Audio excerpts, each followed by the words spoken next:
Hello friends, நான் என்ன எடுத்து வந்திருக்கேன்னா, ஆக்சுவலாக அந்த லாஸ்ட் இயர் ஆர்ஆர்பி பிஓ இருக்குது தெரியுமா, மெயின்ஸில் கேட்ட மெமரி பேஸ்டு கொஸ்டின்ஸ் தான் இது எல்லாமே. ஆக்சுவலாக மெமரி பேஸ்டு டெஸ்ட் வந்து கிரேட் ஆப்பில் விட்டுருக்காங்கன்னு நினைக்கிறேன். எல்லாமே லாஸ்ட் இயர் 2 வருஷத்துக்காண்டி 2018 2019 கிரேட் ஆப்பில் இருக்குன்னு நினைக்கிறேன். ஸோ அந்த டெஸ்ட் வந்து ரீசெண்டாக ஃப்ரெண்டு ஒருத்தவங்க போட்டிருக்காங்க. போட்டு வந்து இந்த சம்ஸ்லாம் வந்து எப்படி ஈஸியாக அப்ரோச் பண்ணுறதுன்னு கேட்டாங்க. அப்ளிகேஷன் சம்ஸ் தான் எல்லாமே, மிஸ்லினியஸ் சம்ஸு. ஸோ அதை தான் எடுத்து வந்திருக்கேன். என் அப்ரோச் வந்து எப்படி இருக்குன்னு பாருங்கள். சரிங்களா, ஸ்ட்ரெயிட்டாக போயிடலாம் வீடியோக்குள்ளே. ஃபர்ஸ்ட் சம் பாருங்கள். A started a work and left after 3 days. Then B was called and finished the work in 13 1/2 days. Had A left the work after working for 1/2 days, B would have finished the remaining work in 19 days. In how many days can each of them working alone finish the work ன்னு கேட்குறாங்க. சரிங்களா, ஆக்சுவலாக ஏ இருக்காங்களே, ஏ வந்து என்னென்னா first 3 டேஸ்க்கு work பண்ணி left ஆகிட்டாங்க. அதுக்கப்புறம் ரிமைனிங் ஒர்க்கை பிஏ கூப்பிட்டு முடிச்சிருக்காங்க. சரிங்களா, 13 1/2 டேஸில் இந்த மாதிரி ஒன்று பண்ணியிருக்காங்க. சரிங்களா, ஸோ அப்புறம் அதே மாதிரி என்னென்னா ஏ வந்து அதே ஒர்க்கை ஒரு 4.5 நாள் வரைக்கும் 4.5 டேஸ் வரைக்கும் ஒர்க் பண்ணிட்டு ரிமைனிங் ஒர்க்கை பிஏ ஒர்க் பண்ண கூப்பிட்டாங்கன்னா பி வந்து ரிமைனிங் ஒர்க்கை 9 நாளில் முடிப்பாங்கன்னு சொல்லியிருக்காங்க. ஸோ இதை வச்சு நமக்கு தனித்தனியாக எவ்வளோ நாளில் முடிப்பாங்கன்னு கேட்குறாங்க. ஸோ இதை நமக்கு ஈஸியாக அப்ரோச் பண்ணலாம்னு சொல்கிறேன். எப்படின்னா, அதாவது எம்டிஹெச் ஃபார்முலா தெரியும்ல, எம்டிஹெச் ஈக்குவல் டு எம்டிஹெச்னு ஒரு ஃபார்முலா தெரியும்ல, டைம் அண்ட் ஒர்க்கில். அதே மாதிரி போடலாம் இதை. ஆக்சுவலாக பார்த்தீங்கன்னா நமக்கு, அதாவது இந்த ஏ இருக்காங்களே, ஸோ ஏ வந்து என்னென்னா நமக்கு 3 நாள் ஒர்க் பண்ணுறாங்களா, 3 நாள் ஒர்க் பண்ணிவிட்டு திரும்ப இருக்க பாதி ஒர்க் முடிச்சிருப்பாங்க எவ்வளோ ஒர்க்கு. அப்புறம் பிஏ கூப்பிட்றாங்க. பிஏ கூப்பிட்டு அவங்கள எவ்வளோ நாள் ஒர்க் பண்ண விட்றாங்க இன்ட்டு 13னா 27 ஆயிரும்ல, 27/2 டேஸ் ஆயிரும். சரிங்களா இது. ஸோ அப்புறம் இதே ஒரு ஒர்க் முடிஞ்சு இந்த மாதிரி இதே ஒர்க்கை, இந்த ஒர்க் இருக்குல்ல, இதே ஒர்க்கை அதாவது ஏவை வந்து ஒரு 4.5 நாள் வரைக்கும், 4.5 நாள்னா எவ்வளோ, 9/2 டேஸ் வரைக்கும் ஒர்க் பண்ண வச்சுட்டு ரிமைனிங் ஒர்க்கு பி இருக்குல்ல, பிஏ வந்து 9 நாள் வரைக்கும் ஒர்க் பண்ண வச்சாங்கன்னா இப்படி ஈக்குவல் பண்ணிக்கலாம் இதை. சரிங்களா, எம்டிஹெச்னு அப்படி தான் சொல்லியிருக்காங்க. ஸோ நம்மளுக்கு இதை அடித்தோம்னா என்ன ஆகும், 2 and 2 அடிச்சுக்குவோம். இங்கே வந்து அப்போ 6A ஆயிரும், இங்கே 6 ஆயிருமா, இங்கே 6 ஆயிரும், இங்கே வந்து 18 ஆயிரும்.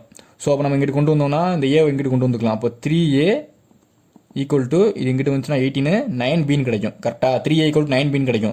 ஸோ நம்மளுக்கு ஏவோட எஃபிஷியன்சி என்ன கிடைக்கும், 3 கிடைக்கும். பியோட எஃபிஷியன்சி 1 கிடச்சிருச்சு, முடிஞ்சா. ஸோ நம்ம இப்போ இது ஏதாச்சும் ஒன்று இதில் எடுத்து வந்து கண்டுபிடிச்சிக்கோங்க டோட்டல் ஒர்க்கு.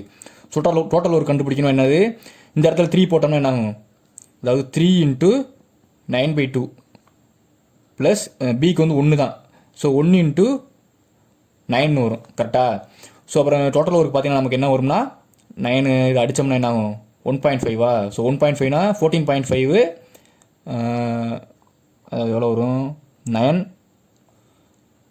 13.5 9 வரும். அப்போ 22.5 வரும் டோட்டல் ஒர்க்கு. கரெக்டாக. ஸோ தனித்தனியாக கண்டுபிடிச்சி கேட்குறாங்க. How many days can each of them working alone finish the whole ஒர்க்குன்னு கேட்குறாங்க. ஸோ என்னன்னா நமக்கு அப்படியே அடிச்சுக்க வேண்டியதான். 22.5 டிவைடட் பை ஏவோட எஃபிஷியன்சி 3 போட்டால் என்ன ஆகும், 3 போட்டால் 7 டைம்ஸு 7.15 ஏ வந்து 7.5 டேஸில் முடிப்பாங்க. சரிங்களா, பி வந்து எவ்வளோ நாளில் முடிப்பாங்க, 22.5 டேஸில் முடிப்பாங்க. ஏன்னா பியோட எஃபிஷியன்சி 1 தானே, அதே டேஸில் தான் முடிப்பாங்க பி. சரிங்களா, அவ்வளோதான். இது 2 தான் ஆன்சரு. ஸோ முடிஞ்சா.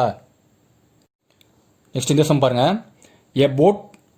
boats and streams. A boat can cover certain distance in upstream in 10 hours and it can cover same distance in downstream in 8 hours. What is the ratio of time taken by the boat to cover 96 km in downstream to the time taken by it to cover 180 km in upstream, if the speed of stream is 4 km per hour. ஆக்சுவலாக என்ன சொல்லியிருக்காங்கன்னா, first வந்து இந்த time கொடுத்துருக்காங்க. அதாவது வந்து time வந்து என்னென்னா டவுன் ஸ்ட்ரீம் இருக்குல்ல, அப்ஸ்ட்ரீமு டவுன் ஸ்ட்ரீம்னு கொடுத்துருக்காங்க.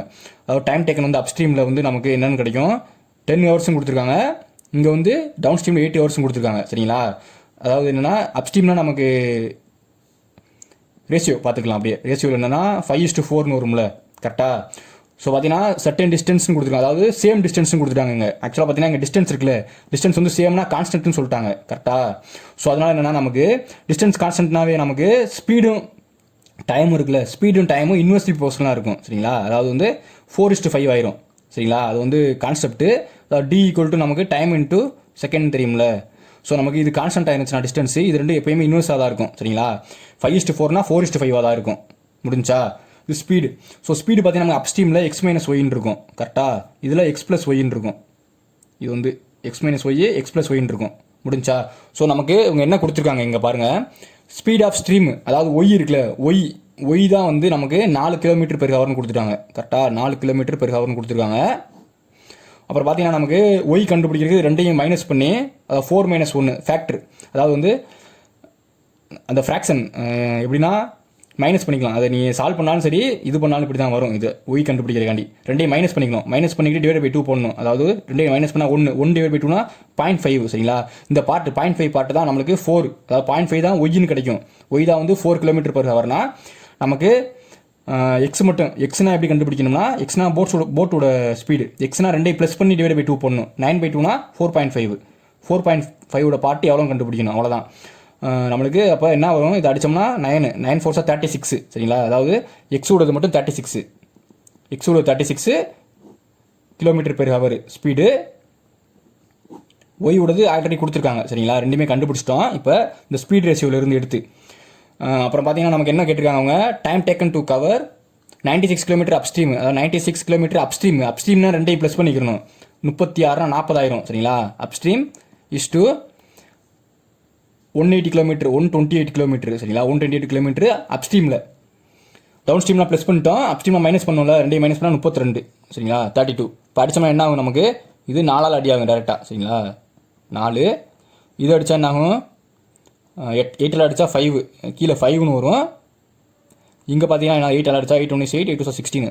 ஸோ 12:20 வரும். சரிங்களா? அதாவது இந்த 5 இங்கே போயிடுச்சுன்னா 20 ஆயிரும். 20:12 வரும். ஸோ இதை 4ஆல் அடித்தா 3:5. இதான் வந்து ரேஷியோ. சரிங்களா? ஆன்சர் இது பாருங்க. The average age of 24 students and 1 teacher in 2003 is 16.2 years. If in 2007 2 students A and B of age 18 years and 19 years respectively at the time left the school, and one new student P of age 24 years joins the school, what is the difference between the average of school in 2003 and the average of school when A and B left and B joins the school in 2007? ஆக்சுவலாக என்ன சொல்லியிருக்காங்கன்னா 24 students first இருக்காங்க. சரிங்களா? 24 students plus ஒரு teacher. அவங்களோட average வந்து எவ்வளோ இருக்குன்னா 16.2 years இருக்குன்னு சொல்லிட்டாங்க. சரிங்களா? அப்புறம் பார்த்தீங்கன்னா 2007, அதாவது இது 2003, அப்புறம் ஒரு 4 வருஷம் கழிச்சு 2007 2 ஸ்டூடெண்ட்ஸ் லெஃப்ட் ஆயிடுறாங்க. சரிங்களா? ஏபி 18 19 இயர்ஸும். சரிங்களா? அப்போ 2007 பார்த்தீங்கன்னா இவங்களுக்கு எவ்வளோ இருக்கும்னா, இவங்களுக்கு இந்த 25 பேருக்கும், அதாவது 25 பேருக்கும் 4 2007னா 4 கூடி இருக்கும்ல ஆவரேஜ். அப்போ 20.2 இருக்கும் கரெக்டாக ஆவரேஜ். டோட்டலாக ஒரு ஆளுக்கு 4 கூடி இருக்கும். அப்போ ஆவரேஜ்லேயும் 4 கூடி இருக்கும் கரெக்டாக. 25 பேர்த்துக்கும் 20.2ன்னு போட்டேன். அப்புறம் பார்த்தீங்கன்னா ஏபி, அதாவது 18, இந்த 2 பேர் ஸ்டூடெண்ட்ஸ் இருக்காங்களே ஏபி, 2 ஸ்டூடெண்ட்ஸு ஏ ப்ளஸ் பி, அவங்க வந்து எவ்வளவு, அவங்களோட ஏஜ் 18 + 19 37 இயர்ஸு. 37 இயர்ஸ் தான் அவங்க மொத்த இயர்ஸே இருக்குது. அவங்க வந்து வெளியே போகிறாங்க. சரிங்களா? வெளில போயிட்டாங்க. வெளில போனதுக்கப்புறம் பின்றவர் சேர்றாரு உள்ள, இந்த 24 வந்து உள்ளே சேர்றாரு. ஸோ பார்த்தீங்கன்னா அவங்க 37. இவங்க பார்த்தீங்கன்னா உள்ளே இருக்கும்போதே இவங்க 2 பேருக்கும் என்னன்னா 20.2 20.2 அப்படின்னு இருந்திருக்கு கரெக்டாக. அப்போ 40.4, அதாவது 40.4 இந்த 2 பேருக்கு வந்து இருந்திருக்கணும் கரெக்டாக இவங்க உள்ளே இருந்தப்போ. ஏன்னா வந்து ஆவரேஜ் வந்து இவ்வளோ தான் இருந்திருக்கு அவங்களுக்கு 20.2ன்னு இந்த 2007 வரும்போது. சரிங்களா? 4 ஆட் பண்ணி 2007 வரும்போது 20.2 இருக்கும். ஸோ இவங்க வெளியே போகும்போது 40.4 தான் வெளியே போயிருக்கணும். ஆக்சுவலாக இவங்க வந்து என்னன்னா இதோட கம்மியாகவே அவங்களோட ஏஜ் இருந்திருக்கு, 37 தான் இருந்திருக்கு. இது இவ்வளோ தான் வெளில போகுது. அப்போ ஒரு எவ்வளவு 3.4 இருக்குல்ல இந்த வெயிட் 3.4 இவங்க விட்டுட்டு போயிட்டாங்க இதுலேயே. அதாவது இவங்க ஆல்ரெடி கரெக்டாக போயிருந்தா 40.4 வெளில கொண்டு போயிருக்கணும் ஏபி, இந்த 2 பேர் வெளியே போனவங்க. ஆனால் அவங்க கம்மியாக தான் வந்து போகிறாங்க, 37 தான் போகிறாங்க. அப்புறம் 3.4 எக்ஸ்ட்ராவே இதில் இருக்குது. சரிங்களா? 3.4 இருக்குது இதில் நம்மளுக்கு அந்த அவங்களோட அந்த ஏஜ் இயர்ஸு. ஸோ பார்த்தீங்கன்னா இது எதனால இது இருக்குன்னா, இந்த 25 பேர் இருக்காங்களே, மீதி இருப்பாங்களே இந்த 2 பேர் விட்டு 23 பேர், அந்த 23 பேர் வந்து அதிகமாக ஏஜ் வச்சுருப்பாங்க. இந்த 20.2 ஆவரேஜோட அதிகமாக ஏஜ் வச்சுருப்பாங்க. ஆக்சுவலாக எப்படி புரிய வைக்கிறேன்னா, அதாவது இப்போ 2 பேர்த்தோட ஆவரேஜ் வந்து 20ன்னு வச்சுக்கோங்க. ஆவரேஜ் வந்து 20னா ஒரு ஆளுக்கு 22 இருக்கலாம், அவனுக்கு 18 கூட இருக்கலாம்ல. ஸோ இது ரெண்டையும் நம்மளுக்கு ஆவரேஜ் பார்த்தோம்னால என்ன ஆகும், 20 தான் வரும் கரெக்டாக. ஸோ அதனால இந்த அதிகமாக இருக்கவன் வந்து கம்மியாக இருக்குன்னு கொடுத்துக்குருவான். அந்த மாதிரி தான் வந்து இவங்களுக்கு 37 தான் 2 பேருக்கு சேர்ந்து இருந்திருக்கு. அதிகமாக வந்து மீதி 23 வச்சுருந்துருப்பாங்க, அவங்க கொடுத்துருந்துருப்பாங்க இந்த 3.4 இவங்களுக்கு தேவைப்படுற இந்த ஆவரேஜ். சரிங்களா? 3.4. ஸோ வந்து என்னன்னா இப்போ 3.4 எக்ஸ்ட்ரா இருக்குது, அதுவும் எக்ஸ்ட்ரா இருக்குது. ப்ளஸ் 2007 சேர்றது 24 ஏஜ் இருக்க ஒருத்தன் வந்து சேர்றான். ஆக்சுவலாக அவங்களுக்கு 20.2 தான் வந்து இருக்கணும். ஸோ வந்து எவ்வளோ அதிகமாக கொண்டு வரேன் அவன் ஒரு 3.2, அதாவது 20.2 மைனஸ் 24, இதில் ஒரு 3. எவ்வளவு 8, 3.8 அதிகமாக இருக்குது. இப்போ டோட்டல் எவ்வளோ அதிகமாக இருக்குது, 7.2 அதிகமாக இருக்குது. கரெக்டாக இந்த 2007 7.2, 2007 7.2 அதிகமாக இருக்குது. இந்த 7.2 இப்போ இந்த ஒருத்தன், அதாவது 23, 2 பேர் வெளில போயிட்டாங்க, 23 தான் இருப்பாங்க. ப்ளஸ் ஒருத்தன் சேர்ந்துட்டேன் அந்த பீன்றவன், அப்போ 24. ஸோ 24 அடிச்சிட்டேன்னா அது என்ன ஆகும், 0.3 வந்து அதிகமாக இருக்கும். அது 20.2 தான் இருந்திருக்கு. இவன் வந்து சேர்ந்ததுனால, ஆக்சுவலாக இந்த வெளியே போனாலும் இவன் வந்து சேர்ந்ததுனாலையும் 0.3 எனக்கு இன்க்ரீஸ் ஆயிருக்கு. அப்போ 20.2 ப்ளஸ் 0.3 20.5 தான் இருந்திருக்கு எனக்கு 2007. சரிங்களா, அவன் வந்து சேர்ந்ததுக்கு அப்புறம் ஆவரேஜ். ஸோ என்ன கேட்குறாங்க, டிஃப்ரென்ஸ் தான் கேட்குறாங்க 2003க்கும் 2007க்கும். 2003 16.2 மைனஸ் 20.5. சரிங்களா, எவ்வளவு 4.3 ஆன்சரு. இதுதான் ஆன்சர் 4.3. 2 மைனஸ் பண்ண ஆன்சர். சரிங்களா, அவ்வளோதான்.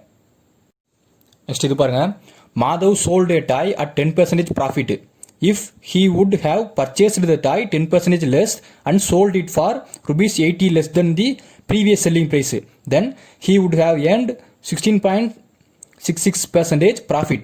What is the selling price of the toy if he sold it at 20% profit? So ஃப்ராக்ஷனில் போடுறேன் பாருங்கள்.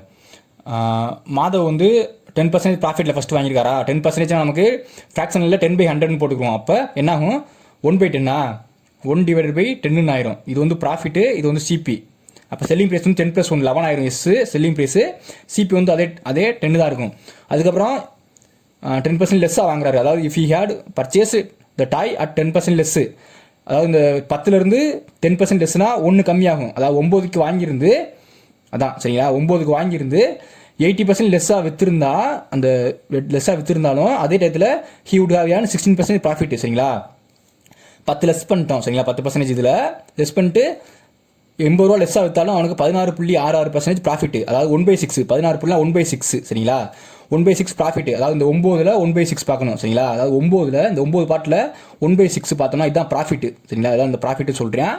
ஸோ அடித்தா என்ன நமக்கு 1.5 வரும். கரெக்டாக, அதாவது 1.5. இந்த 1.5 தான் ப்ராஃபிட்டு.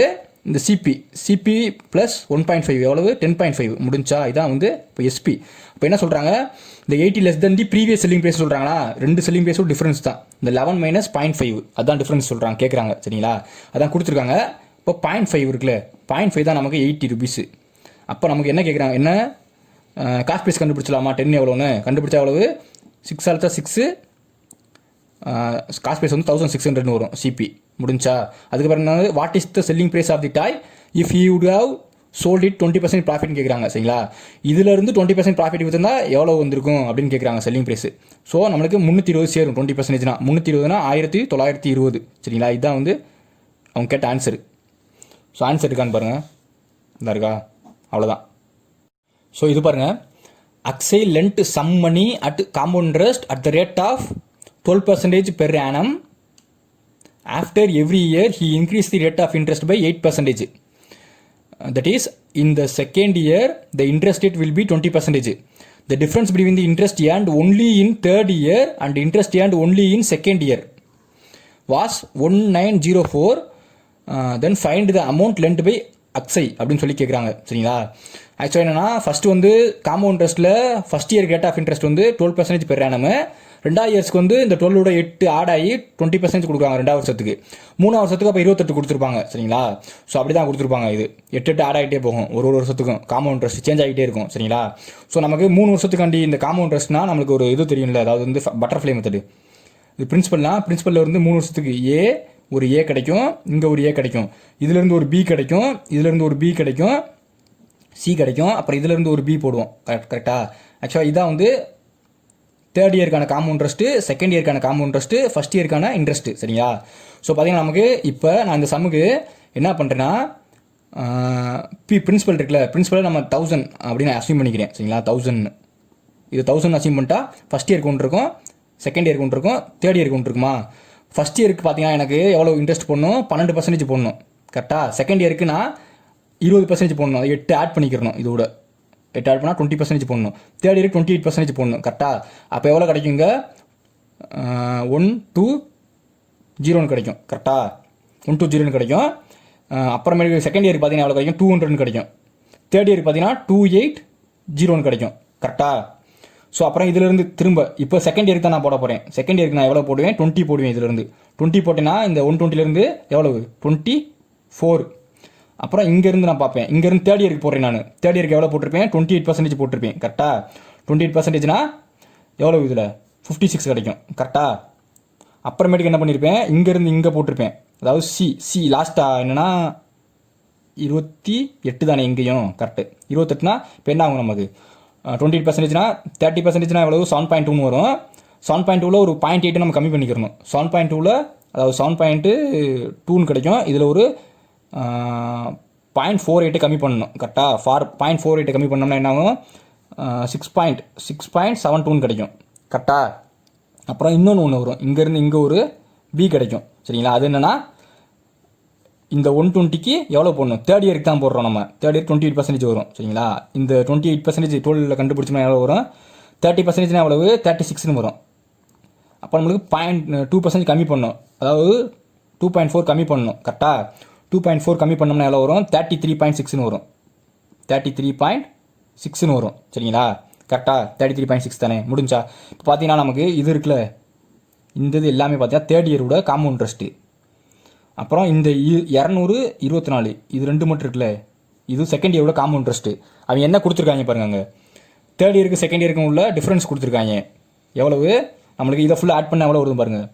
280, இது ஒரு 56, 70, 62, 62, 95. 95னா இங்கே ஒரு 280. 95யும் 280யும் எவ்வளோ வரும்? 375ன்னு வருமா?